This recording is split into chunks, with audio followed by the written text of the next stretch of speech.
Terkuak asal senpi organik OPM disita Habema TNI di Yahukimo, libat WNI dari 3 negara. Operasi 4 jam Habema merebut 3 markas OPM di Dekai Yahukimo dibarengi dengan penyitaan senjata organik standar TNI Polri. Asal-usul senjata organik ini yang menjadi perhatian aparat.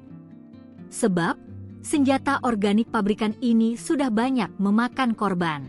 Panglima Korps TNI Habema, Maijen TNI Laki Afianto juga melucuti 3 gembong OPM Sebisambom, Elquis Kobak dan Kopitua Heluka dalam operasinya.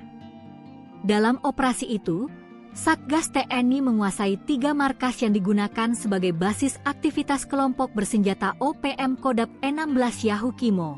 Aparat juga mengamankan berbagai barang bukti, antara lain senjata api organik dan rakitan laras panjang, amunisi berbagai kaliber, alat komunikasi, perlengkapan optik, senjata tajam tradisional, atribut kelompok bersenjata, dokumen pendukung aktivitas, uang tunai, serta perlengkapan logistik lainnya.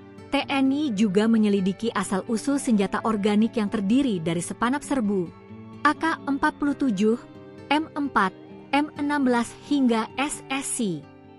Berikut beberapa data dan sumber terpercaya sumber mengapa OPM bisa memiliki senjata standar sniper hingga senjata organik serbu standar infanteri dan brimob. Pernah diungkap mantan Kapolda Papua Jenderal Tito Karnavian dan dari berbagi sumber. 1. Jaringan Filipina.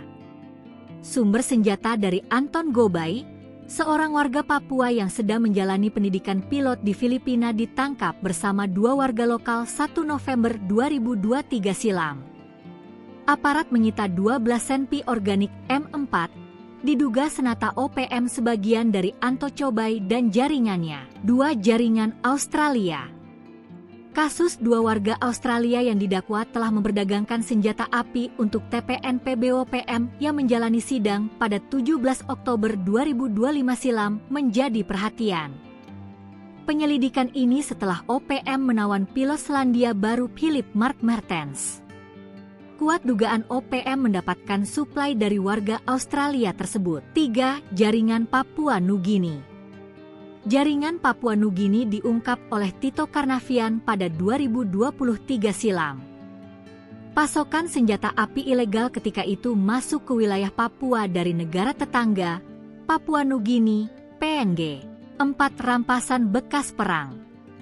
Ex-Kapolda Papua yang kini menjabat Menteri Dalam Negeri Tito Karnavian pernah mengungkapkan jika asal senjata OPM merupakan bekas-bekas konflik seperti Ambon. Sisa senjata itu disimpan dan suatu ketika dijual ke Papua. 5. Rampasan dari aparat TNI Polri. Rampasan dari aparat keamanan baik itu dari TNI maupun Polri yang disergap secara curang oleh anggota KKB. Contohnya Kopda Anumerta Amin Nurrohman gugur ditembak kelompok kriminal bersenjata, KKB, pada Sabtu tanggal 11 Oktober 2025 di Teluk Bintuni, Papua Barat dan senpi direbut. 6. Suplai jaringan dalam negeri. Kasus ini sempat heboh, sebab bekas anggota Komando Daerah Militer 18 Kasuari, yaitu Yuni Enumbi dan Eko Sugiono. Keduanya diberhentikan dari TNI karena diduga terlibat dalam penyelundupan senjata ke TPNP BOPM pada tahun 2022. Ternyata keduanya memiliki jaringan hingga di Pulau Jawa. Buktinya, Polda Papua dan Polda Jawa Timur juga mengungkap jaringan pembuat senjata api di Bojonegoro, Jawa Timur. Jaringan itu terdiri dari Teguh Priyono, M. Kamaludin, Pujiono, M. Herianto, dan Adi Pamungkas yang diduga menyuplai senjata api ilegal yang dijual ke OPM.